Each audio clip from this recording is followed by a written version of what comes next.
we're fighting a fight right now. We are following the Marquis, the Queensberry rules. We're wearing gloves, and we're not hitting behind the head.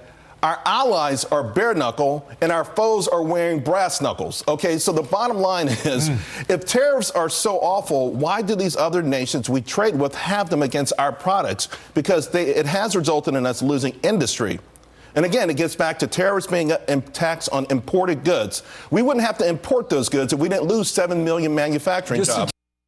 All right, so maybe it's a little early to take a victory lap, and I'm superstitious anyway, but the point I was trying to make is that you got to kind of fight fire with fire, but not everyone agrees. So we brought in David McIntosh, Club for Growth president, former Indiana congressman. Maddie Doppler's with us as well, Independent Women's Forum's visiting fellow and National Taxpayers Union senior fellow. Adriana Cohen, syndicated columnist and Boston Herald radio host.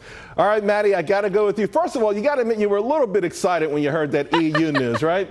Charles, I don't know if you saw my tweet earlier. I said this might be the first time I'm on the show where we can agree on some of the administration's trade policies after this meeting today. Listen, when it comes to trade and what the best solution is, I think the president laid it out pretty clearly today. Zero tariffs, zero non-tariff barriers, zero subsidies. That's exactly what I want to see when I see our president negotiate with other countries and try to establish fair and free trade. But the optimum word here that I want to ask you about is negotiate. How else could we or President Trump have gotten these folks to the negotiating table? That's what I'm saying. Okay, no one disagrees with that, but is there a different tactic that President Trump can use, for instance, now that we move on to China, other than hardball tactics?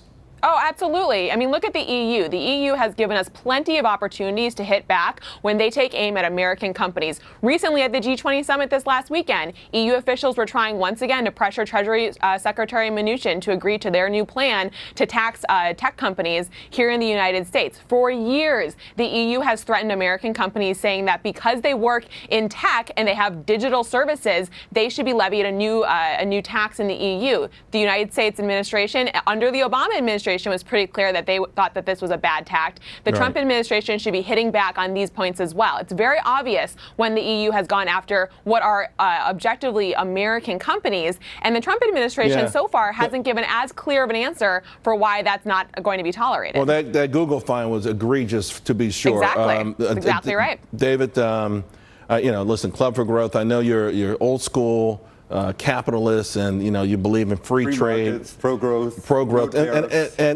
but if President Trump can pull off a deal now, it feels like we're close to Mexico. These hardball tactics, this approach that he's taking, some call it ham-fisted, whatever.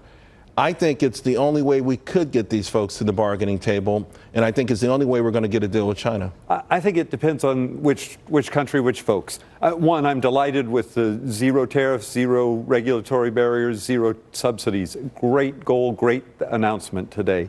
Now, as they follow through, that'll be key.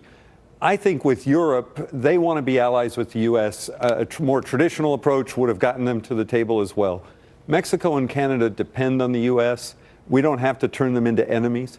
China is an adversary of ours. So there, I'd use a slightly different approach.